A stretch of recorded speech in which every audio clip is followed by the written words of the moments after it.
Angie says, I'm just a very naive person, but I'm just catching a big leap right here. Yeah, it's a big leap, but like I said, you're not going to see me ever again. Which seems to be exactly what Angie needs to hear, because she starts telling him her ex-husband's work schedule, his workout routine schedule, his gym schedule, where he works, his address, how his back gate has a gaping hole in the back that he can probably crawl through. And Angie wonders, so this can't be traced back to me, right? That's why we're going through this now. After you get out of here, you're never going to see me again. Angie asks the backseat guy, are you mean? Am I mean? I can be mean. You want me to be mean? She nods. Okay, I can be mean. You know, he thinks he's about 5'8", with shoes on, and he thinks he's God. Okay, so slow is better than quick? Yes. He's a psychopath. I had a psychiatrist watching in court, and, you know, the way his mannerisms and everything, he's a psychopath. We all know what they are. You know, my daughter says he's like in between Jeffrey Dahmer and, I forget the other one. She forgets the name of the other serial killer that is being referenced, but it's not important right now. The important part is this going to happen or not? Is your ex-husband going to be dead or not? The backseat man asks Angie, well, they're going to talk to you. You're his ex-wife, and you better not say nothing, you hear me? Angie assures him she's ready to move on with her life. This is about making sure that her daughter is safe. However, she has no money. What? What? How long was this interaction in the car? 30 minutes? 30 minutes? Yeah. Well, I was wondering, because I don't have anything to pay right now, but I would later. What do you mean you would later? You got life insurance on him or anything? Angie explains, no, it's not life insurance per se, but he has a trust that would go to his daughter, their daughter, when he dies, you know, and that's probably like a few $1 million. But as of right now, Angie doesn't have anything to give Mr. Backseat Man.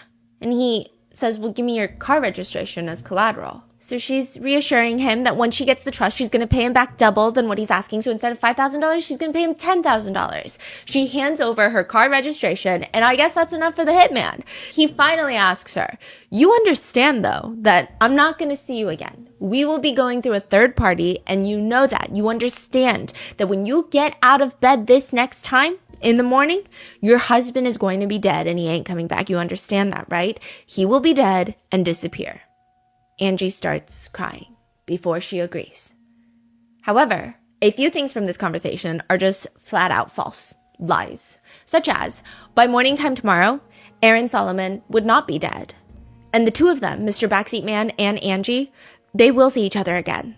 And this time, they do get to look at each other. Not that it makes it any less awkward.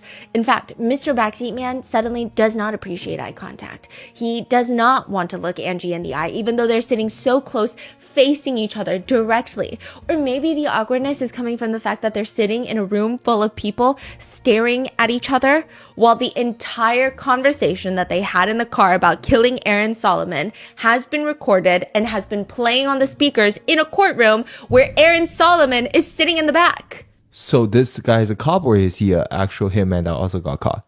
The prosecutor asks him, and what was your role? I was informed that my role would be to go undercover and portray myself as a hitman for hire. Mr. Backseat Man is not a hitman. He is an undercover agent, and Angie Solomon has now been arrested for a murder for hire charge. The Solomon family consists of 4 people.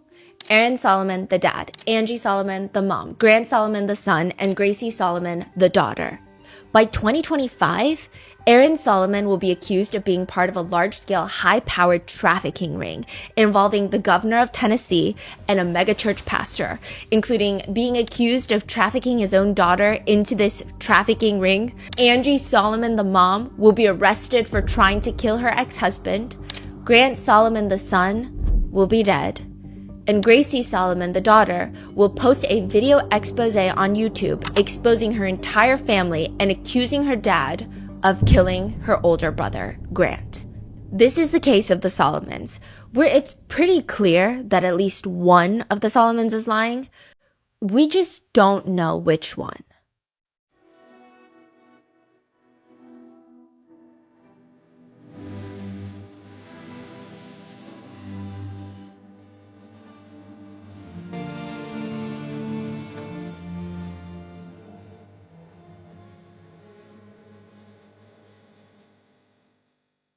We would like to thank today's sponsors who have made it possible for Rotten Mango to support the Georgia Mountain Food Bank. Now more than ever, with SNAP benefits having been paused and the holidays coming up, their work to end hunger can be life-saving. This episode's partnerships have also made it possible to support Rotten Mango's growing team, and we'd also like to thank you guys for your continued support as we work on our mission to be worthy advocates. As always, full show notes are available at rottenmangopodcast.com. A few disclaimers: there are allegations of DV, childhood essay, incestuous abuse, so please protect yourself if this is something that will be triggering. Today's case is also complicated. It's a situation where everyone, even strangers on the internet, including ourselves, everyone's picking a side and they're sticking to that side. As always, we try our best as a team to not pick a side, no matter how tempting it is. But today's case in particular is very messy. There are a lot of accusations. They have not been legally proven in court. But just because it hasn't been legally proven doesn't mean it can't be true.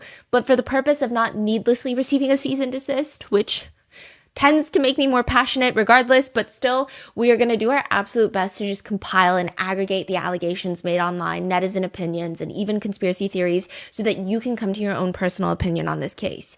Any alternate theories, opinions, and accusations are those of netizens I found online or from the people directly involved. Everything is publicly available. They are not representative of our own opinions regarding this case. A small disclaimer here: any annotations made in any sort of document was done by the original uploader of the document. So more often than not, Angie or someone from Angie's side has been posting screenshots of medical reports or screenshots of court documents, and there's a lot of annotations and highlights and question marks next to things. That was not done by the RM team. That was just done by the original poster. Moreover, we cannot even tell you if that these are accurate screenshots of court documents. Tennessee is very tricky in the sense that we have had to jump through a lot of loopholes. Tennessee is a state. If you live in Tennessee, we need help in Tennessee, okay? Tennessee is the one state where every time we put in a FOIA request, it's going to be weeks of just no. And I feel like I'm harassing court clerks in Tennessee at this point. So if you guys have any sort of advice from Tennessee residents, please let me know in the comments. It's been intense. So there's no way that we can even cross-reference or really check for these documents for their accuracy. And even then, I think it would be useless in this situation, as there has not really been an open criminal investigation until this year, and that is for the murder for hire plot. All of the other things, they happened in family court, which a lot of those times, those are not public information. And since we're covering all of our bases, I have no idea, and I have no way of confirming all of that, just so you know. And sometimes they can be taken out of context. And another thing with this case is every single point has been disputed by both sides. If you were to put the two main parties involved, Angie Solomon and Aaron Solomon, into a room and told them to agree on the color of the sky, you would have to bring in a pee bucket and sleeping bags because neither of them would be leaving that room. Like, they just cannot agree on a simple 2 + 2 = 4. Just to give you an idea, Angie has claimed that Aaron has filed multiple bankruptcies on an Instagram account that Aaron accuses Angie of running, which she denies. Even that is contentious. Then Aaron denies filing multiple bankruptcies. Then he goes back and says, I only filed for one. But that was also with Angie, and I had to file it because we were married and she was spending all the money. So it's like every little thing, they have to be like, no, that's not true. No, that's not true. So it's a lot of back and forth, and like a lot of very nasty divorces, custody battles, it's going to get very, very contentious and heated. So with that being said, let's get into it. May 12th, 2021, a video goes live on YouTube, and you just see a 14-year-old girl holding a stack of papers, and she's kind of on one of those swivel armchairs, and there's a lot of background music that is very loud. And she starts by saying, my name is Gracie Solomon, I'm 14 years old, and I'm here to tell my story. I just want to say before we get into any of this that it's coming straight from me, it's all me, and no one else is telling me what to do. A lot of people point out that throughout the video, she'll periodically look off the camera. So, it seems maybe someone is there as emotional support, or if you want to be very skeptical, maybe someone is telling her exactly what to do. But she states in the video, no one is telling me what to do. My father is a monster. It makes me want to vomit. I found my voice to be able to tell you that my father has R-worded me, hurt me, and I'm not going to be a victim of this monster. He's a rapist, he's a molester, he's a liar, and he's a killer. I hate my dad. I'm absolutely terrified of him for everything he's done to me, my brother, and my mom. I don't want to call him my dad anymore. He's never listened to me. He has hurt me sexually, physically, mentally. He has caused so much pain for my family. He has tried to manipulate me and has manipulated others and has hurt me ever since I was born. My dad has done awful things to me. First, he never let my mom bathe me. It was always him. So by not letting my mom come in at all, it meant that he could do anything to me. I would always tell my mom that I felt like I was more of a wife to him instead of a daughter. He would always bring his phone into the bathroom with him. At the time, I didn't know it, but I strongly believed that he was taking pictures and videos. I learned how to hide my body from him by flipping my hair over because he wouldn't leave me alone while I was showering or getting out. He is a sick person. He even tries to convince me that I'm being brainwashed by my mom and everything I remember never happened. He tries to scare me into thinking my mom's house is unsafe. He knows how scared I am of robberies and kidnapping or getting taken from my mom. In fact, he took me away from my mom for years when I was just ending my kindergarten year. Later on, he told me that I was never going to go back to my mom and that she was actually dead. I don't remember when I found out that my mom was alive. But I know Grant, my brother, and I both believe she was dead for years because of my dad. She states that even when they were a family unit, it wasn't great. Gracie says that the dad was always constantly trying to kill the mom, Angie. This video itself is uploaded on YouTube, and it doesn't particularly go viral on a national level, but it has 181,000 views, and everyone in Franklin, Tennessee has probably seen this video. Aaron Solomon, Gracie's dad, is somewhat of a local celebrity. He used to be a news anchor for the local channel, Channel 4. Everyone knows him. Everyone seems to know the Solomons.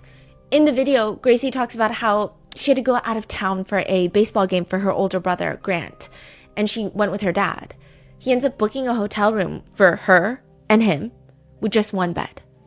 We stopped at a hotel room in Asheville. My dad only got one bed when I had asked for two. It made me really nervous before we even got in a hotel room. When we went to bed, I remember him slowly getting closer to me until I was on the edge of the bed. I kept waking up by feeling his feet rub against mine. I kept waking up, and then I finally realized that something hard was on my lower back, close to my butt. I felt really scared, and I knew it was wrong. At court, Dad's attorney got inches away from my face and tried to manipulate me into thinking that what my dad did didn't really happen by saying, "Do you really think your dad would do something like that? Do you actually remember that happening?" He was so close to me that I could smell his cigarette breath on him, and his tongue really scared me. Gracie alleges in this YouTube video that it's not just her being victimized, it's everyone. So this is just like a 14-minute video of an expose of like, let me tell you everything that's happened between my family and everything that my dad has been doing ever since I was young. So it's not necessarily in a chronological fashion, but it's just like a very explosive, point by point, all of the big things of why she's scared of her father. She says it's not just me. She states that her dad would come to these high school games, sports games, because he used to be a sports newscaster. He's very much into sports. And he would film up the teenage girls' homecoming court dresses. That's what she alleges. She says, it makes me sick seeing him or talking about him. I haven't been able to go to school because of how scared of him I am. Ultimately, Gracie states at the end of her video, the only thing that she wishes really is for, quote, "I want my dad gone." Is there like context on this? Did she just post this and then, because that's crazy allegation. Is there police investigation or? So she posts this video, and this video in particular does not blow up. But previously, for years before this video goes up on YouTube, there were multiple, I guess, depending on what state you live in, DFACS, Department of Child Services, DCS, or CPS, Child Protection Services. They have had multiple open investigations against Aaron Solomon, and all of them have come up with nothing. Whether that means that he is innocent of these allegations or whether he's just really good at not getting caught, I think that is up for debate. So she posts this and that's it. No police involvement, nothing going on. She posts this, and then Angie starts reaching out to a lot of true crime creators.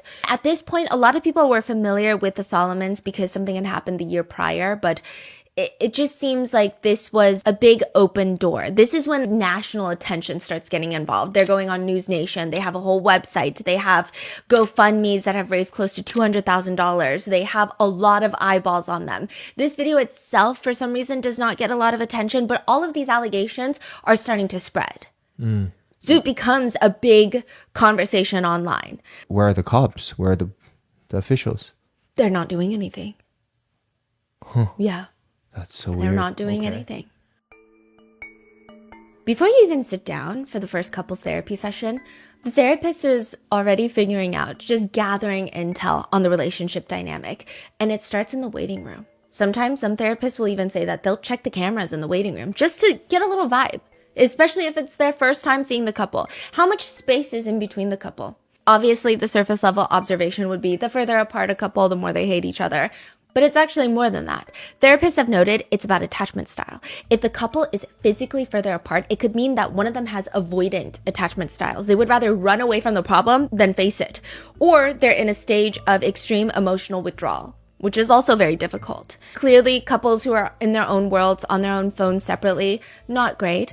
But also, here's an interesting thing. If you see a couple and they're both zoning out or staring off into space, but they're staring off in different directions, could also mean that they're not in sync.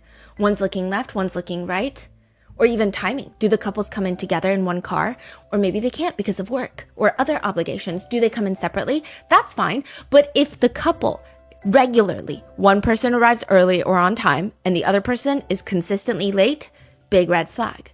Maybe it's work, but is it really? Or it could indicate that they don't want to be here. They feel tension and resentment, that they even have to show up to couples therapy. In relationships in distress, couples move independently. They say it's like a coordinated dance, every couple. The way you open a door, you go into the therapy office. Therapist is sitting down and you look at the selection of seating available. And usually the couples who will end up working out, they do a polite little song and dance. Even if they hate each other in the moment, would you like the chair? Or do you want to, oh, I think maybe we should do the couch. It's like a very awkward, okay, well, whatever you like. Yeah, it's fine. These are according to therapists? Yes. But couples who do not care for each other, they just plop down wherever they want. They don't ask. There's no courtesy. There's no like, what do you want to do? Maybe we should both decide together. Maybe we should both sit together. Not that they have many choices. Couple therapists have stated that they will intentionally seat couples at a 90-degree angle. Can you guess why? Sometimes it's side by side on a couch. Sometimes it's one on the couch and one on a sofa facing the other way. Why? They want them to... It's the best for eye contact. You can choose the level of eye contact. You can look at your partner to connect, or you can look away when you feel you need emotional space without it being so obvious, without it feeling confrontational, like I can't even look at you right now. It feels more natural. And a lot of these sessions are filled with confrontation. One therapist says, I saw a couple that was doing retaliatory cheating. They were just cheating on each other and then telling each other about it. And then the other person would get mad and then cheat on them and then tell each other about it. When they got through their anger, they decided to call it a truce. They waved the white flag and made peace. With their level of emotional maturity, I doubt it lasted long, but they stopped seeing me. So I don't know if I helped them or prolonged their suffering. I don't know. Another couples therapist said, I saw a couple in the office because the husband greeted the dog before her when he came home from work. And that's why they started couples therapy. But it's actually a very symbolic problem of something greater, a bigger underlying issue. Every day he'd come home from work and he would pet the dog first before he said hi to his wife. Kind of like the couple that wanted to divorce because the wife, she likes to cut her sandwiches diagonally. The husband, when he makes the sandwiches, he cuts them straight in half. They literally come to couples therapy for this and people think they're crazy. Like, what do you mean? Just cut the sandwiches. But this is a symbolic gesture of the fact that the husband is unwilling to do something so simple for his wife. Another Redditor writes, I have a friend who's a marriage counselor, and basically half his job is just helping two people who hate each other come to the conclusion that it's okay to divorce. That's it. Also, couples therapy is like a wrestling match. These couples, some of them go in there with the sole intention To win. I'm here to win. Yes. And who am I winning? The therapist. They're going to tell me that I'm right and that my partner is wrong. I'm in it to fucking win it. Welcome to couples therapy.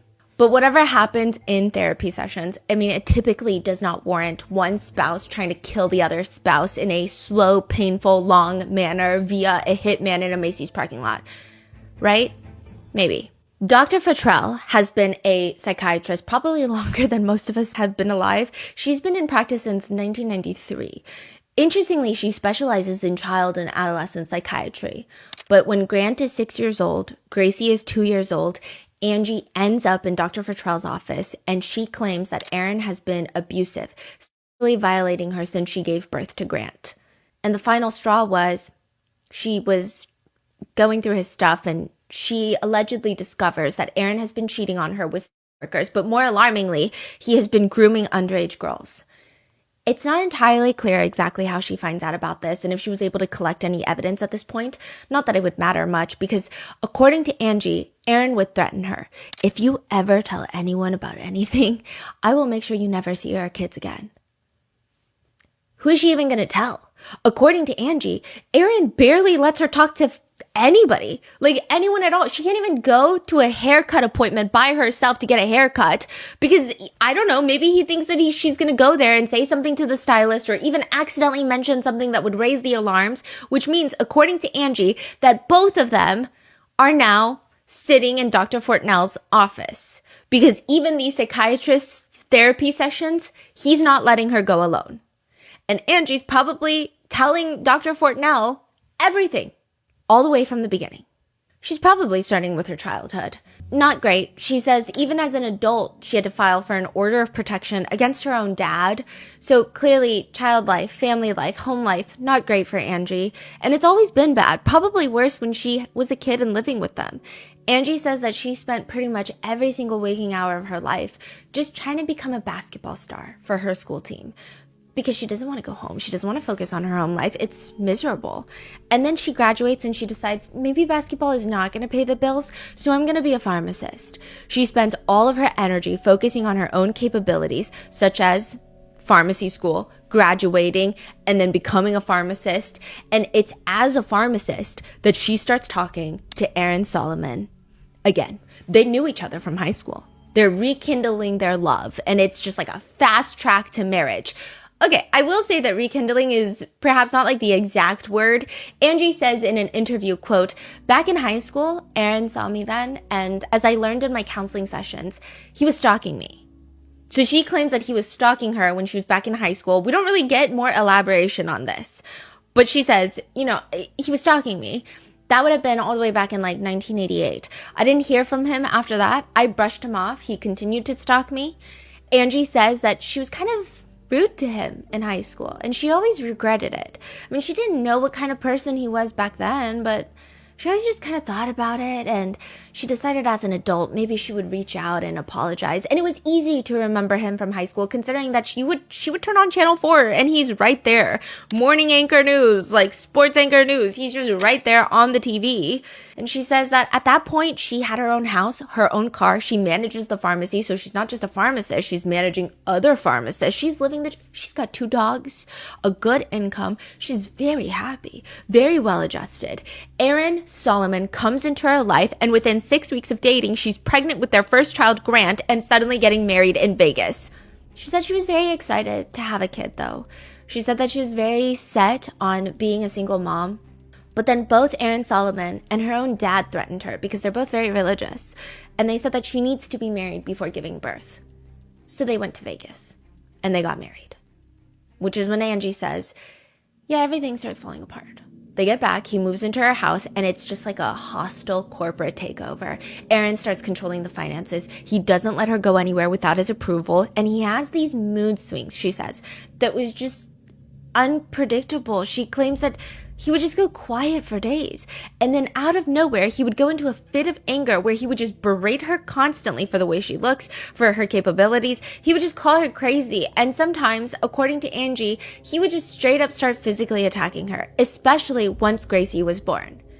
Angie alleges to her doctors that she found out that Aaron was cheating on her and the family. And he just tells her, yeah, well, I need to have 2 times a day, and that's completely normal. These are disclosed by the doctor? These are disclosed by Angie. Oh, she said, I told this to my doctor. Yeah. Okay. And I mean, obviously it cannot be disclosed by the doctor because that would be a major HIPAA violation. But Angie has posted some doctor's reports. Okay. But Angie claims that during her sessions with Dr. Fortnell that Angie was diagnosed with PTSD and Aaron was diagnosed with a sex addiction. Do we have the medical records? No. Did Dr. Fortnell tell us? No. In a lawsuit filed by Aaron against Angie, so Solomon v. Solomon, he firmly denies being ever diagnosed as a sex addict, a narcissist, a sociopath, or anything else that he is being accused of. Even when it comes to therapy, clearly one of them is lying about this. So when did Angie come out with all of these information? Is it lately or this was like 10 years ago? Lately, yes. And when did the husband sue Angie, the wife? Lately. Okay, so This is before the whole murder plot happened? Yes, Murder for hire plot? maybe this will give you a better continuity. In 2013, they have a very contentious divorce. Custody primarily goes to Aaron. Yeah. And since 2013, Gracie has been fighting to get the kids back. Yeah. They hate each other since 2013, probably for longer than that. And then in 2020, Grant Solomon dies. And this kickstarts a very public round of accusations being thrown out of whether or not Aaron Solomon is involved in Grant Solomon's death. And this is when everything comes to a national scale. The allegations of sexual abuse against Gracie have been kind of spurring up before 2020, but they really start blowing up around this time. After Grant Solomon, the son, died. Yes. And this is when Aaron Solomon sues Angie Solomon for defamation. When did the daughter make the video again? In 2021. And this lawsuit is more so recent. And then in 2025, Angie was arrested for trying to hire a hitman. Wow. So this is, I mean, This is more than a decade. ongoing. Yeah. Wow. Every single person that you ask in Franklin, Tennessee, they seem to have a very different idea, a different opinion about who they think is the lying Solomon. One of Gracie's friends, who's known Gracie since pre-K, she says, well, around the time that the custody battle started, around that time, Gracie gets sent to live with the dad. And suddenly, Gracie is not Gracie. Like, she just starts looking, according to Gracie's friend, quote, tired and began to be very skinny. I noticed that her eyes were just puffy, but as a kid, I just kind of brushed her off as allergies. I would also notice that she had several bruises and other scratches and scrapes almost all the time. I would ask her about this, and the answer was always the same. I fell on the ground. I have only ever been to Aaron's house once, but when I was there, I noticed some strange things. I think we were in the 2nd grade. Gracie had me over for a sleepover, and I noticed there were several dents and other markings on the wall, and that Gracie was very nervous around her dad. As we grew older, Aaron would touch Gracie, even if it's just like placing his hand on her shoulder, she would flinch a bit, and I could just tell that something was wrong. But as a kid, you didn't know that. That is crazy. Yeah. Meanwhile, Aaron argues this is just not true. This is not true in the slightest. And he states he should have known that something like this was going to happen. Aaron claims that when he and Angie got into another one of their arguments back in 2013, she said something that he just should have known the flags. She said, quote, and this is according to Aaron, so this is alleged as well, my first husband, I never told him I was going to divorce him. But I'm telling you right now, I'm going to divorce you. It was really weird. Aaron thought it was weird. But then, quote, not long after that, I noticed her saying things and doing things that looked like she was trying to make the kids be on her side. He alleges she would accuse him of abusing her in front of the kids. Like, oh, your dad hit me. Now, maybe she did, and maybe it's true, or maybe it's not true, and she's lying to the kids. He says that, for example, after a particularly brutal fight where he claims that Angie was getting violent with him, he leaves to help her de-escalate. Next morning, quote, she said in front of the children that your daddy left in the middle of the night to go sleep with another woman. I said, Angie, why are you saying that? I said, why are you saying that to the kids? Like, I said, do you want me to tell them that I had to leave because you were trying to attack me physically and abuse me? And she said, I only did that in self-defense. So again, we don't know. It's just like couples therapy, but the worst version ever, amplified by 1,000%. Both Angie and Aaron have completely different stories. It seems like both of them want you to believe their version. You tell me which one makes more sense. Remember how Gracie claimed in her YouTube video that Aaron would take upskirt pictures of the minors at homecoming, up their dresses? Well, Angie claims that Aaron has a Snapchat, the username being, who is it, 64? But like, why the hell does he have a Snapchat? Angie claims like Does he though?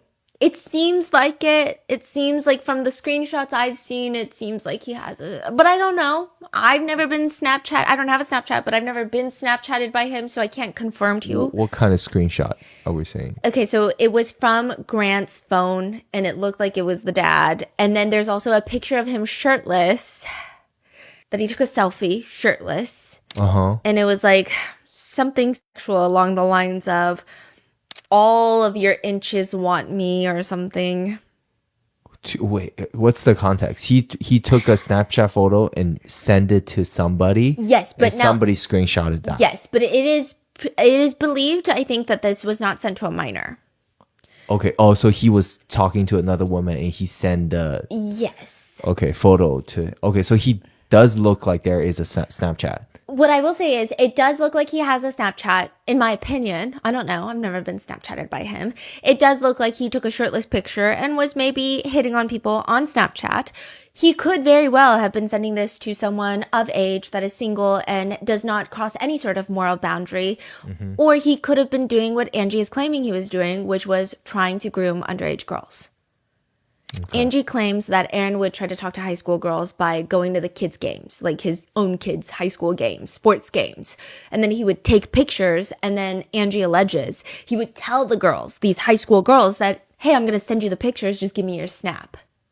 Which I think anyone of a certain age with a Snapchat is a little crazy, especially when you have kids and you have a Snapchat is a little weird. Yeah, also... I don't think that's how you use. Is that how you use Snapchat? I don't think so. You use it to send photos? I feel like the photos disappear, so why would you want... Do the photos disappear?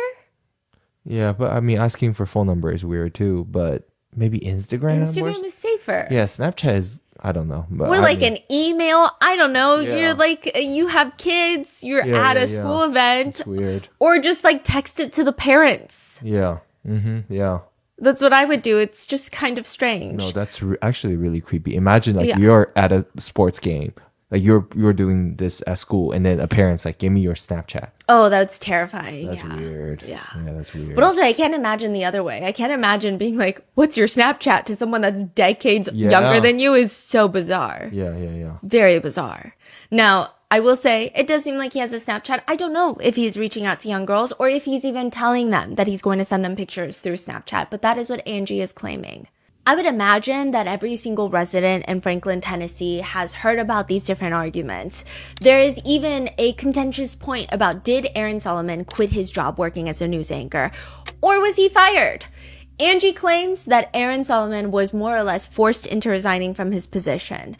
He was a sports news anchor for Channel 4, and Angie says one day they find inappropriate materials, pictures, videos, NSFW things on his work computer and his work phone, and to avoid a big, massive scandal with the TV network, they basically back him into a corner and they say, you gotta resign, so they don't have to deal with a big fallout for a newscaster being exposed for doing something like this in their organization. That's what Angie says. She does later elaborate, claiming that some of those pictures probably included her, and apparently people from his workplace saw it and told her that she did not look awake, insinuating that she had been drugged and potentially positioned for these pictures. Wow. Aaron, on the other hand, argues that is not what happened at all. He says he was working in the sports department. They moved him to the morning news segment, which he loved. He loved telling people about the weather and what was going to happen that day. But then, because of structural changes and new leadership, they wanted him back to sports, and he felt like that was a demotion of sorts. And Angie herself even encouraged him to quit and find a position at a company where he would actually be appreciated for his work. Also, Aaron argued that he thought it was perhaps a good time for him to take some time away from work because Angie's uneasy behavior, he claims, is escalating at this point. That is what Aaron is saying. He states that he was concerned about his wife since around 2012. At one point in 2012, Gracie had to have eye surgery, and according to Aaron, Gracie starts sleeping in their bed after the surgery to recover. And then Grant starts falling a little sick, and he wants to sleep in their bed too. And so now Grant and Gracie are both in the bedroom for like 9 months. And Aaron is saying, we gotta get the kids out of here because this isn't normal, and like they gotta grow up, they gotta sleep in their own rooms. This is not healthy. And Angie is unwilling to do that. He describes her as being reluctant and almost dependent on the children. That's what he says.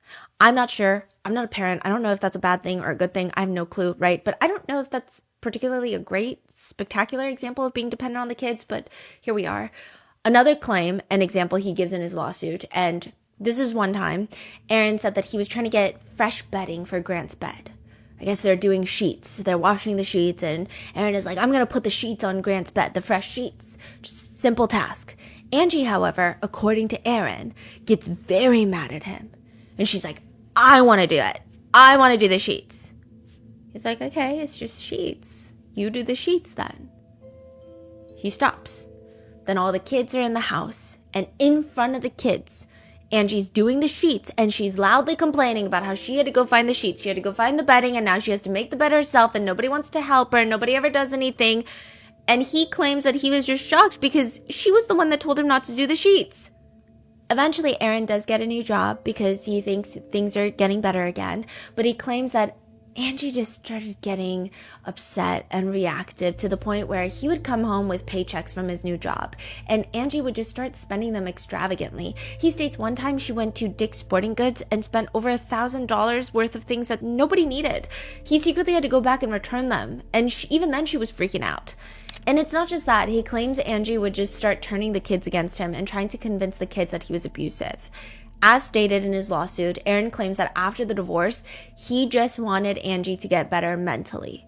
Angie is just constantly criticizing Aaron's parenting to the kids and, quote, mischaracterizing his normal and completely reasonable parenting rules, such as appropriate bedtime and limits on screen time, as controlling and crazy. So he's saying he would make sure that the kids go to bed at a certain time. Then he's saying that Angie would turn around and say, your dad is crazy. I wouldn't do that. No parent does that. That's so controlling and manipulative. So he's listing out all of these details in the lawsuit. And Yes. the lawsuit is for what? It's for defamation. I see. Yes. Now, Angie's dad, who testifies in court against his own daughter, and we're going to get into all of that. Yeah, Angie's dad takes Aaron Solomon's side. But remember, Angie said her child life was not good. She had to file an order of protection against her own dad as an adult. And now the dad is testifying with her ex-husband, who she is saying is also an abuser. So Wow. It's very this is complicated. Yeah. this is the dad, right? He claims that Angie would convince the kids that their father was being unreasonable and unfair because of all of these things, and she would come up with new claims and new allegations all the time. Angie's dad says that she would just start going around telling everyone that Aaron told the kids that she was dead. But, like, he never did that, is what he's claiming. So Angie would say, he took the kids away from me, and then he told the kids that I'm dead. So the kids are so traumatized, they think that their mom is dead. But I'm not dead, you know. That's what she's saying. The other side is saying, we never told them that they're dead. But Gracie's saying, I thought my mom was dead. Okay. Aaron and his side, which includes Angie's parents and her sister, they say that the allegations are obviously very serious, but they say it's not true. They say that Aaron allegedly essaying his daughter Gracie, allegations that Aaron would control their food intake. So Angie was telling people that Aaron was obsessed with them being sports, like athletes. He would control their food intake, make sure that they were emaciated, perfect for performance. And then on top of that, he would even randomly just control their bathroom habits. If you had to use the restroom, you would have to do it in the allotted specific time of the day. If you don't, you cannot use the restroom. If you don't have to go number 2, for example, in that time period from 3 to 4 p.m., you can't ever use the restroom until 3 to 4 p.m. the next day. Now, does Aaron deny those as well? Yes. He denies everything. He denies everything. He said this never happened. Yeah. And Angie is brainwashed by the mother? Is that what he's... Gracie is brainwashed by the mother? Gracie, Yes, he's saying that Gracie is brainwashed by the mother. How old is Gracie now? She should be 18 now. But this happened like when she was a teenager or younger. This was happening when she was young. 2013, she's young. She's young. Wow. Yeah. Aaron claims that not only is Angie out here making these really big, despicable claims of abuse, but also, according to his lawsuit, he claims that Angie would bizarrely allege other forms of abuse.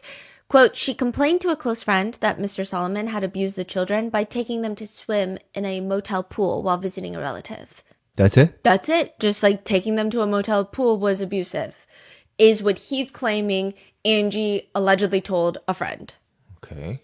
But at least in the early stages of this marriage, nothing is as contentious as what happened in the shower on May 9th, 2013. Depending on who you ask, the shower incident is going to sound vastly different. If you ask Aaron Solomon, he will say, it is the day that Angie tried to self-exit. If you ask Angie, she's going to tell you it's the day that Aaron Solomon tried to kill her. Aaron says, that night, it was just the two of them in the living room. Angie's not happy, but what's new? He says he doesn't even remember what Angie is mad about. In the Solomon house, arguments are naturally occurring at any given moment. He's sitting there listening to Angie, and he claims just out of nowhere, she throws out a quick little, I'm going to end it. I've been thinking about it. I know how to do it, and I know what I'm going to do. And she just allegedly calmly walks out of the living room into the primary bedroom where both Grant and Gracie have fallen asleep in the primary bedroom, in the parents' bed. Aaron claims clearly this is making him worried because why is she walking in there after she just said this? She walks in, she locks the bedroom door. Then he can hear her walking into the bathroom, locking the bathroom door. So he says, quote, it took a couple of minutes to get through both sets of doors. When I opened the second door into the bathroom, I couldn't believe it. She had wrapped the hairdryer cord. So I guess a blow dryer, the cord, the electrical cord, around her neck 3 to 4 times. And the hairdryer was like resting there. And the other part, she was like plugged in. It was attached to the shower head. Honestly, I was trying to map it out in my head. Oh, she tied one end to the shower head. Yes. And she was slumped at the bottom of the shower. And I immediately could tell that she had not snapped her neck. Her hands were turning purple though. Her face was turning red. And so I immediately undid it, the rope or the cord. And it took maybe 3 to 4 minutes for her to come to. She was breathing. She had a pulse. I got a cold cloth. I rubbed it on her head and I tried to get her to come to. When she came to, she became semi-violent. She wanted to push me away, get away from me. She kicked at me. Don't try to help me. We went into the living room where she proceeded to get violent with me and said that she was going to beat the hell out of me for the next 2.5 hours until the kids woke up. She proceeded to attack me, tried to hit me, scratch me, pull me, all of that. At that time, I tried to defend myself, get away, grab my cell phone, which was charging, and I went out the front door. I got in our car. I drove to Kroger, which is roughly about 3 to 4 blocks down Abbott Martin Road. He claims, I never hit her, never struck her. I've defended myself physically. I tried to keep her away from me a number of times, but that's it. He doesn't immediately call 911 that night because he says that he didn't want to upset the kids, which is an interesting thing because he also just like leaves the kids with Angie in this allegedly heightened emotional state. But I'm not a parent. I just thought that was weird. He argues that it's because, quote, she was getting loud. I was really worried that the kids were going to wake up and see this, and that's why I left. So he's saying, like, if I just excuse myself, I know that she's not going to hurt the kids, is what he claims. But I don't know. I just feel like you can never be too sure. He says, that's why I left, to calm the situation, drive down a few blocks. However, Angie presents the story very differently. She says it was another one of those nights. Aaron's eyes were yellow. Yeah. His eyes get yellow when he is very upset. He's the one freaking out. He's getting mad. He's starting another fight, which is very common. It's one of those nights, and she says, quote, he started chasing me. They were fighting in the living room, and Angie says, he chases her. So she's running as fast as she can. And she runs into the primary bedroom where the kids are asleep. She locks the door. She runs into the primary bathroom, and, quote, before I knew it, he had the wire around my neck.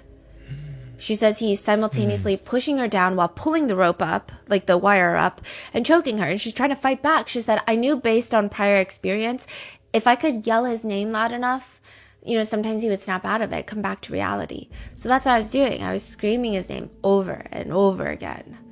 Angie says that he has 8 personalities, but it felt like that night the 9th one was coming out. She says, quote, and he said, don't worry, this will be quick and painless. But it wasn't the only time that I had survived an attack on my life. It was the first time that I had seen that personality, and that thing was going to kill me. It was monstrous, and it looked like a monster, and I knew immediately that I was in terrible danger. I was in trouble. I look up, and Grant was standing right behind him. He had woken up. The only reason Aaron stopped, according to Angie, his attempt at killing Angie, is because their son Grant woke up and came into the bathroom. Which, okay, Aaron is claiming that Angie tried to self-exit and freaked out on him when he saved her. Angie is claiming that Aaron tried to kill her and only stopped when Grant, their son, woke up. So why can't you just ask Grant Solomon which version is true? because in 2020, Grant Solomon mysteriously dies.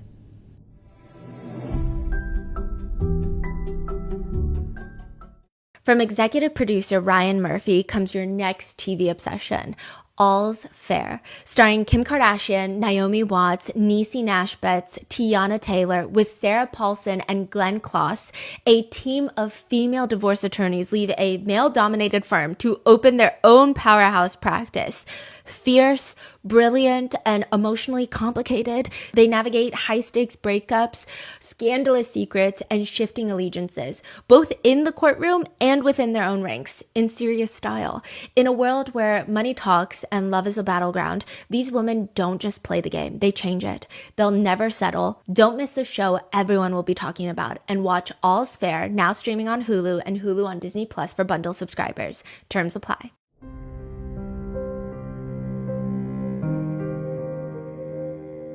July 2020. Grant had just turned 18 like a month ago, and he is a star baseball player, which means colleges are already calling. And his dad, a former sports newscaster, wants to make sure that he only gets the best calls, which is why they're driving an hour away to this warehouse turned practice location. It's called the Ward Performance Institute in Gallatin, Tennessee. It is now closed. It's like a windowless warehouse style gym. I imagine that's where like a boot camp gym style would be. It looks cool. The inside looks great, very well done, but it has that hardcore energy to it, and you're just there to focus on baseball and nothing else. It has been debated whether or not Grant and Aaron had an appointment that day, but if it is true, then it would have been at 9 a.m. At this point, Grant and Gracie are living with Angie. It's like back and forth custody. They're constantly fighting to get the kids. At this point, the kids are living with Angie. So Grant is driving separately to meet with his dad, Aaron, both at this 1 hour away practice location. Why is it debated if there was an appointment? Both parties argue. So Aaron Solomon and his side argue that there was an appointment, and that's why they went, and they were actually early to their appointment, so they had some time in the parking lot. Angie and her side argue, no, we found out that they don't have an appointment, but the center is now closed, so no one can really, and I don't even think that they would disclose. What? So I no feel one like that's knows. such an easy thing to Yeah. get an answer. What? So it's been debated. According to Angie, Grant really did not want to go to Gallatin that morning. He was not feeling well. He had just recovered from COVID. His lungs weren't doing great. He just didn't even want to overexert himself and make it worse for his performance later on. But alas, he's going. I mean, whether that's self-motivated and not wanting to disappoint himself, or maybe it's not wanting to disappoint his dad, or he just wanted to go, I don't know. It's unclear. I'm so sorry. Notes on the appointment. Yes. It was debated, right? Yes. Well, wouldn't there be some kind of record, like some kind of text message or email or something? Or Yeah, I will say that there's so much online, but especially with this particular incident, everything feels like you see one thing online and you see documentation and you feel like, oh, that looks very legit. But then the other party is like, that's absolutely not legit. And that's not what happened.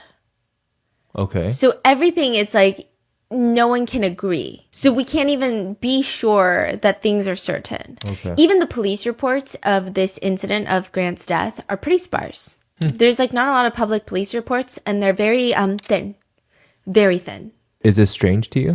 It is strange, but also we couldn't FOIA it. We couldn't get a FOIA request. Now, typically, like whatever you can find online for public police reports are very slim compared to when you get a FOIA request. And then you have a typically more dense police report. Sometimes you can get the court reporter to give you court transcripts, and then you get like a better picture. This, it's like so thin. And they're being released by potentially parties involved. So it can be more specific, selective. Yes. So it's just really tricky. Okay. Okay. Now, Grant drives up to the parking lot, parks next to his dad. And then 10 minutes later, Aaron Solomon is calling 911, stating in a very strange tone that his son is trapped, pinned under his truck. His own truck, Grant's own truck. He is now under his own truck. And he can't get out. 1357. My son's truck backed over him, and it's rolled over him and dragged him into the ditch, and it's on top of him. He's trapped under the truck, and somehow it drug him underneath it. Yes, my son is under it. I'm trying to call 911. it's almost like he's talking to someone that's also present at the scene. Now, the operator is asking him, okay, what's your name? My name is Aaron Solomon. Okay, how old is the male? He's 18. He just turned 18 a couple weeks, about a month ago. It's my son. Oh, my God. Oh, my God, this is not good. Is he awake and Oh, please talking to hurry. you? I don't think so. He's not alert, right? No, he's out. And he's trapped. I got 3 guys here, and he's trapped under the truck. Okay. Oh, my God. Okay, it's very strange. It seems vague. It's interesting because, you know, she says he's not alert, right? Which would imply that he should be checking on him, but it sounds like he's not the one confirming. So it sounds like he's not the one visually seeing that his son is not alert. He's getting this information from someone else at the scene, but he's at the scene. Yeah, which is crazy. Yeah, if this is your son, you should be okay. You should be under the truck. Yeah. But he's not. And his voice is, a lot of people say, eerily calm. He's saying like, oh my God, oh my God. This is not good. Oh my God. Oh, my God. Oh, my God. Oh, my God. Was your son working on it? Very valid question. Yeah. Very lack of direct communication in times of panic. I mean, I get it. It's understandable. But you also have to see that it's very vague what he's giving to the operator. Grant ended up under his truck. We don't know how. No. He was just getting out of it. So he wasn't working under the truck. He's getting out of the truck. We're on an incline, and I guess he didn't have it in park or something, or it wasn't engaged, or... Oh, my God. Oh, my God, I can't believe still this. not responding? No. And he's still No. under truck. No one can get Yes. out from under it. No, We've got units en route to you. I'm just asking you questions for we can Huh? update them, okay? Can you check and see if he's breathing? Somebody's telling me that he's coming to. Okay. Maybe. He is waking up. Maybe. Kind of keeping still. So he is Well, he can't. breathing? Yeah, he can't move. I don't think he can move. I don't know. Okay, I understand. No, he can't move. He's trapped. Okay, we got somebody en route. Now, when he wakes up, he might I'm be telling him, scared. man. Can somebody just I'm get telling down him. there and talk to him? Yeah, somebody talked to him. Shit. There's blood. What, is he facing up or down? He's facing up. They said he may aspirate. We need to hurry. What is my God. going on? This is such a weird call. It's such a bizarre call. So does he have blood coming out of his mouth? Yeah, there's blood coming out. Yeah, somehow it drug him down, I think. I don't know whether it wasn't in park or what, or if it didn't engage the brake, or it drug him underneath somehow. Okay. They said he's facing up, Okay. but he's bleeding from his mouth. So, Grant, turn your face to the side if you can, barely, but be careful. Don't move him, okay? We can't move him. We can't move him. That provides no context. So I am going to try to give you as much context as possible after telling you about this 911 call. The training facility is located on a hill. So it's right off a pretty busy road. I was looking at like the Google Earth view and stuff, and it doesn't seem like a middle of nowhere road, which is intriguing later when you see all of the facts of this case. It's a road, then you turn right. I would imagine you turn right, and it's up this hill. It looks steep. It's a cement little pathway up the hill onto the little parking lot. It's not even a parking lot. There's no parking lot lines. It's just a few spaces you can park on this hill, and there's this warehouse on top. It looks like it's in a more industrial part of the neighborhood. It doesn't look like this very cutesy Barry's boot camp Soul Cycle type of facility. It looks like you go there just to train for baseball, and that's it. You're not here for a smoothie next door. This is a facility. There's no windows. There's just this garage door that is down at the time and a small black door that has no windows that you can enter through. It's very efficiently done. I mean, no part of this facility was done for aesthetics. Even the parking area. Only half of the parking area is cement. The other part is grass. So you have this strip going up. And on the sides of the strip of cement are just grass and rocks, like giant rocks. I would say they're like watermelon sized. Some of them are fist sized. A lot of them are grapefruit to watermelon size. Watermelon is pretty big. That maybe there's like 1 or 2 watermelon size, maybe more grapefruit size. But they're pretty jagged rocks. They don't look like pebbles or stones. They don't look like someone bought them and put them there. They look like they were already there. So you got all these rocks and then grass on the side. And then once you get past this little driveway, then you just have a little strip of concrete and you can park. That's it. It makes sense that they would not get rid of the grass or the rest of the hill because you couldn't even really park there because of the way that the incline is done. It just wouldn't be feasible. So they did it just where you can actually park. If you want to be very simplistic about it, parking lot is on a hill. There is a ditch at the bottom of the hill with big rocks. That's as simple as it gets. Now, the ditch in pictures sometimes looks short, but videos of people who have gone out there, they say if you stand at the bottom of the ditch where the rocks are and you stand up tall, it's maybe about like 5 feet, 3 inches tall. The ditch is 5 feet tall, so you're basically in the ditch. You're in the ditch. Like, I think it would be pretty hard to climb out of that ditch unless you walk to the sidewalk and then walk up the cement pathway, the driveway. Okay, I Because see. it's just grass. I see. Just rocks and grass. I see. Now, the medical report states that when emergency personnel get to the scene, they find an 18-year-old man lying on his back on large rocks in a ditch. He is underneath the front of the truck, between the 2 front tires. So his head, he's facing up, he's on his back, and his head is in between the 2 front tires. So his feet are facing the street, but the truck is facing the facility. The medical report states the weight of the vehicle was supported by the wheels and was not being exerted upon onto the patient. So it's not like the car is crushing him. This is very important, meaning Grant is laying on his back on the rocks in the ditch. His truck is on top of him, but it's not suffocating him. It's not crushing him. Technically, if he were uninjured, he could maybe crawl out of there. I don't know if he would because of the rocks being jagged, but maybe he could if it was flat land. Upon initial impression, patient is noted to be unresponsive, but breathing, and is noted to have some bleeding from the scalp, nose, and ears. Primary assessment is limited due to inability to access the patient.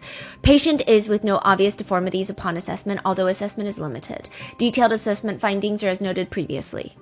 So they're able to move the truck off of Grant, rush him to the hospital, but he is pronounced dead. And so now everyone has so many questions. What was the cause of death? It was cardiac arrest, actually. What? Yeah, so even just looking at the picture of Grant's car in the ditch, it doesn't feel right. Even that 911 call, netizens say it's very freaky. Like, why does the dad sound so cold? Why does he sound so distant? One comment reads, he sounds as concerned as somebody ordering a pizza delivery. Like, what the fuck is happening? Like, this is what evil sounds like. Another person comments, we need to hurry. That's what the dad said. Yet he isn't there to help him. Why isn't he near his son?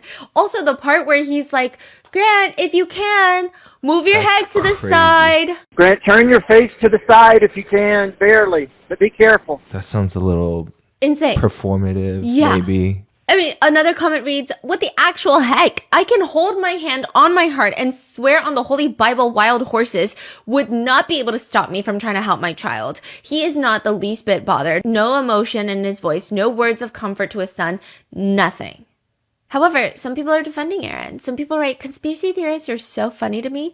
The dad is not calm here at all. He's trying to stay in control and communicate. You people are all so crazy. Not everyone is a sexual abuser. Not every female tells the truth. Which I feel like that part, I mean, you can be on Aaron's side. We don't know what happened, but also like that tells me everything I need to know about the commentator. But not every female tells the truth. Horrible accident, but it happens 210 times a year. This exact same thing. Victims are always between 18 to 23. As a mom, it's a very sad tragedy, but it's very disturbing how the internet thinks it's both the judge and the jury. And this dad is not calm at all. As a parent, he's frantically trying to control himself. I will say, there was someone in my hometown that was in a very similar accident when I was really young. This was like childhood times, but car ran over. Car parked on a hill, was not engaged in park, and it ended up killing him. But with that one, there were no conspiracies. There were no whispers around town. It was very clear it was an accident. Like, it was very clear what happened. There were no allegations. There were not even like little bits of people being like, oh, that was weird. Like, you remember that? No one talks about it, but it was weird. Don't you think it was weird? It was devastating and it was a lot, but there was no there was no contention. There was no discourse around the events. Yeah. There was more discourse on like, how can we prevent this from happening to others? But this is weird. Okay, question. Who was there?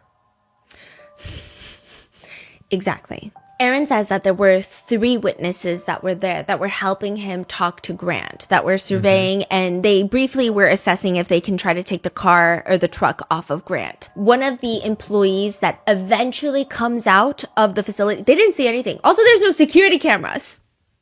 There's no security cameras in this facility. There's no street cameras. So one of the employees that comes out of the building later on, this is, I believe, after the 911 call, they say that they saw 3 witnesses that were there and they were wearing like construction vests. But by the time that the police get there, the witnesses are gone.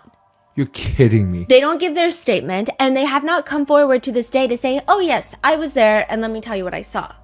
That is wild. It's wild. It's weird. That is wild. Who are these people? We don't know. What did Aaron say? That they were just passerbys and then, yeah, they were there. I mean, they were there. You can hear some voices on the 911 call. Aaron is clearly talking to somebody. And then even the worker at the baseball facility stated that he saw 3 people wearing the construction vest and then just gone. Just gone. We don't know. We don't know their side of the story. They're not really even mentioned in the police reports. The workers in the facility, they didn't see anything. I mean, by the time that they come out, they see the scene as is. They don't see how it happened. They don't see anything. They don't even see them arriving. They saw nothing. And according to a police report, Aaron's statement is given and he says, my son Grant and I pulled into the parking lot separately, parked side by side. I was still in my car, but I noticed my son get out of his car to get his baseball gear out of the back of his truck. I look down to check a work email, and the next thing I know, I hear and see the truck rolling backwards into the ditch.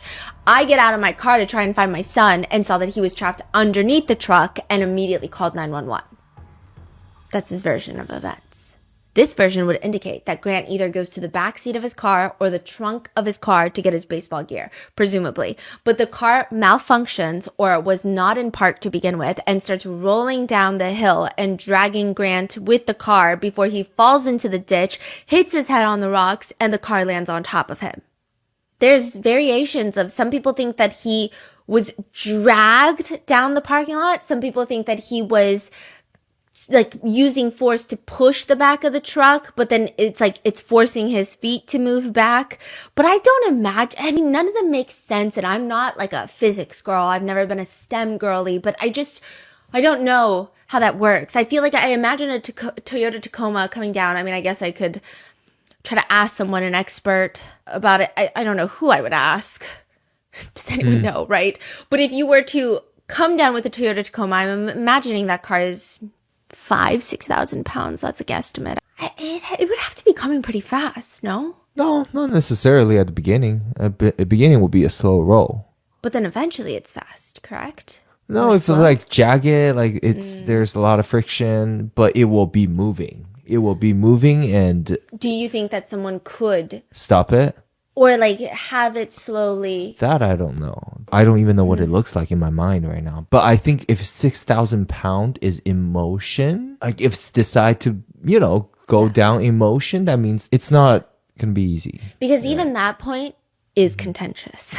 A lot of people think it makes more sense that he was knocked down by the car and then dragged down the parking lot and then dragged into the ravine. Because they're saying 6,000 pounds. There's no way you can try to even like Stop slowly walk it down into the ditch. Oh, that's what you're asking. Yes. Walking it down, that's crazy. Not walking it down, but like still standing upright. Oh, like go down with the truck at the same time as you're standing. Yes. Then people are saying it makes more sense that he was dragged across the pavement. But there's no blood on the pavement. There's no indication of anyone hitting the pavement. There's nothing on the pavement. I see. You only start seeing blood on very select rocks around where Grant's head supposedly landed. I mean, he could like stumble back really quickly and just like stumble, and then. So that's the first point of contention. And if it's just one point, I think it's fine. I think it's something that a lot of times unexplainable things do happen. But when it's multiple points that are up for debate, it starts feeling a little bit fishy. So that's the first fishy point. The second fishy point that doesn't make sense is that according to various people, when they arrive at the scene, that car was in park. These are just people on the internet, mainly from Angie and Angie's side. Perhaps one of the construction workers put it in park to make it more secure. We don't know because we don't know who they are. Perhaps it was always in park and the car malfunctioned, or perhaps it was never in park and we don't know because the police reports don't specify.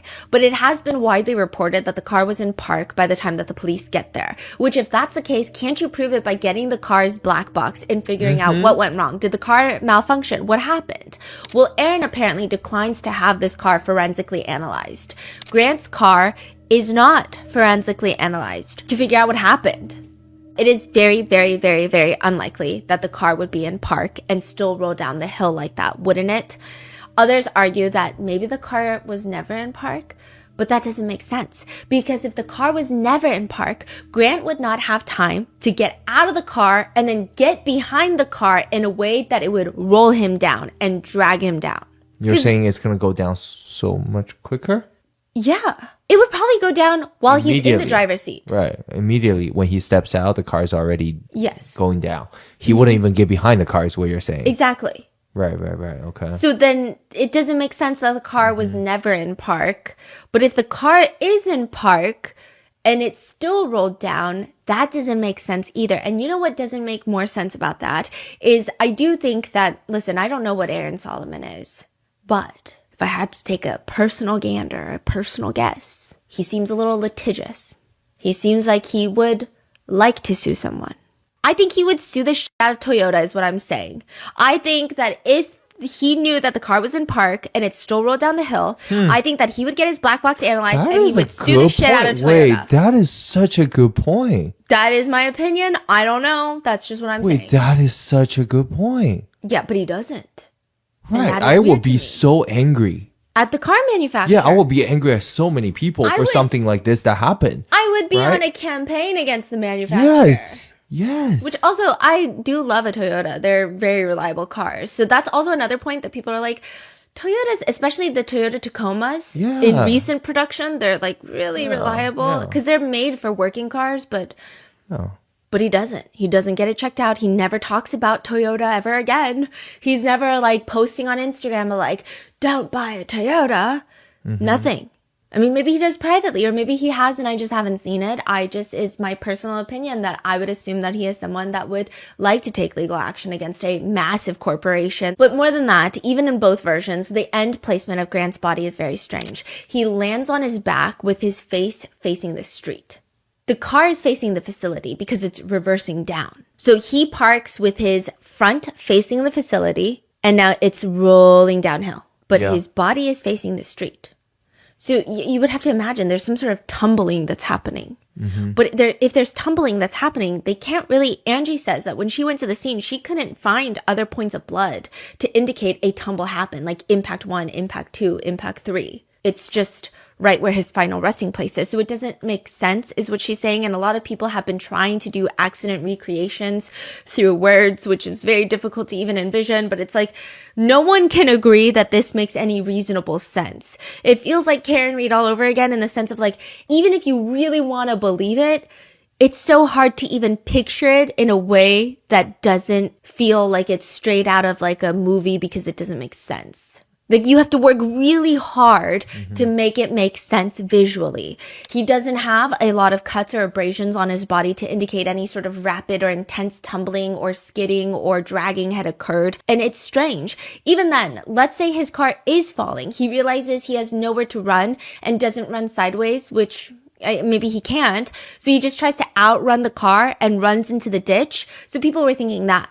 People are like, okay, maybe it's weird. So maybe he turned around to run away from the car, to outrun it, right? And then he jumps into the ditch and then he lands on his feet and then maybe he lands on his back hitting his head and then the car lands on him. But there's no fractured ankle There's no broken ankle. There's no trauma to the ankle. I mean, it just doesn't make any sense, especially when you're landing on jagged rocks. I do believe that you can probably jump 5 feet down and you'll be fine. But on jagged rocks, there's no way. A lot of people are having a hard time. How is he facing on his back away from the building? Additionally, Aaron is apparently sitting right there in the car, right next to Grant's, and he doesn't see what happened. The next time he looks up, his son and his car are just gone. So he looks around and he finds them in the ditch. All that's happening while he's just sitting in his car checking work emails. Angie says when she goes to see Grant's body in the hospital, Aaron has already rejected an autopsy. He has rejected donating Grant's organs. And alarmingly, she claims, Aaron keeps telling her, we're going to be a family now. We're going to be a family now. Angie has a lot of questions. Angie says this is what she knows. We know that the car was in park, and we know that the cars were in the ignition. And again, I don't know how accurate this information is. I don't know if maybe one of the witnesses had asked for the keys prior and had put it in the ignition, trying to move it. I don't know. For one, she says the grass around that area, completely fine. The grass where the car apparently ran over Grant before landing in the ditch, not a single blade of grass, she states, is even bent or messed up. It's perfectly fine. Additionally, most of the rocks are undisturbed and there's barely any blood on them. Doctors noted that Grant had a major head trauma to the back of his head, including severe lacerations and suspected skull fractures. He had blood coming from his mouth, nose, and ears. Angie says that she was expecting a lot more blood on the rocks, because when you read the medical report, it sounds like he was bleeding out on the rocks.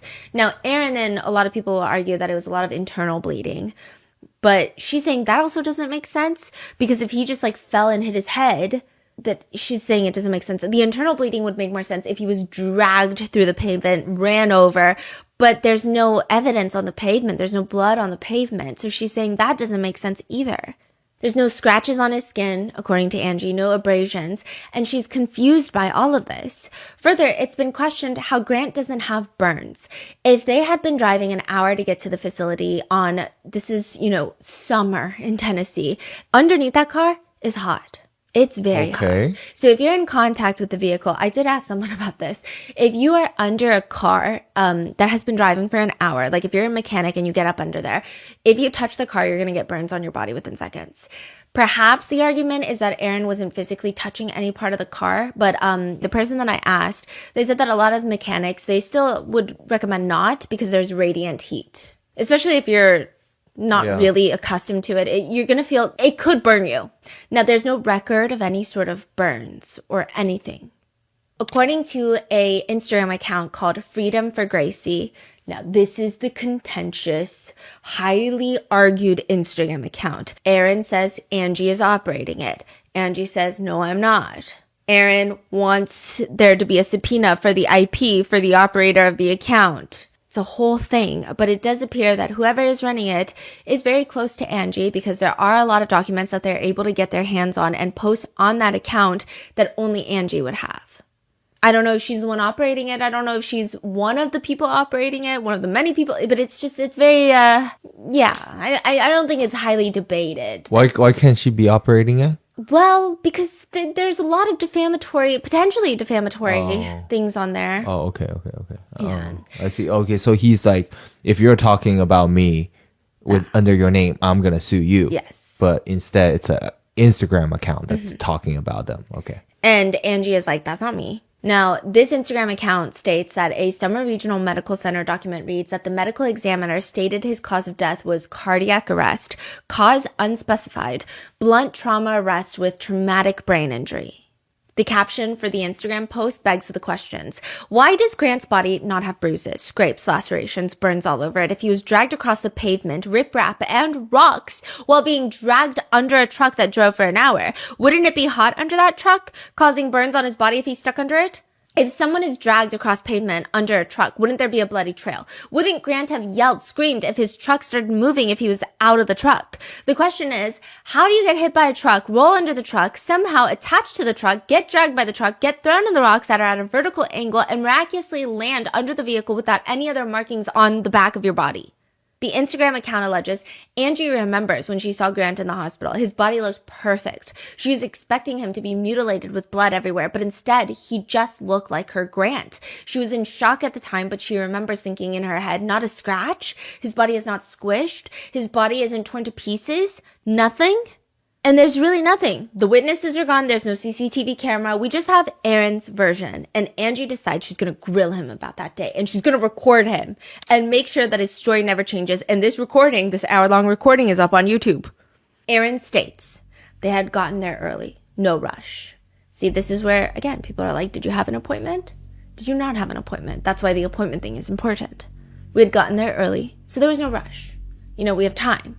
And he says, the last time I see him is literally like right here. And he's like showing Angie how he's closing the front door of the truck. The truck is there. They're like using the truck right now as like a show and tell. So confused. And the truck looks fine. That's another thing. There's like no damage to the truck. So he's like opening the driver's side door and he's like closing it. And he's like, yeah, this is when I last see Grant. And then he motions like he's about to open the back door. So he's saying the last time I saw Grant, he's getting out of his driver's side, closing the driver's side, and then opening the back. Or it looks like he's trying to open the back. I look down, then I look back up, and I see him because we were early. We had like plenty of time, so there was no rush. We had our time. So the last I see is him literally right here closing this, about to open this. And I'm thinking, oh, he's just going to get his gear, and I'm going to check this email to make sure it's not important, and then I'm going to get out, and we're going to go in. And that's the last you saw him was right there. Yes. And the truck wasn't rolling at that point, because you would have noticed it. Right. But when he gets out, he doesn't see Grant. He sees Grant's car at the bottom of the ditch and, quote, I'm not thinking worst case scenario at the very beginning when I first got out of the car. I start coming down this hill, and at first, I'm looking through the windshield to see if he had hopped back in by chance, because I don't see him standing there. So he's like, oh, did he get into the car? And now he had like driven into the ditch. Mm-hmm. So I'm like, maybe he got back in somehow and I don't see him. So I'm above the hill and I look down. And he says that he could tell instantly that Grant wasn't covered up by the wheels. Like none of the wheels are on Grant. Oh, he saw him immediately under the truck. Okay. Yes. And that's maybe why he sounds so calm in the 911 call. What? I don't know. In my mind, in my opinion, in my personal personality and my panic for loved ones being in danger,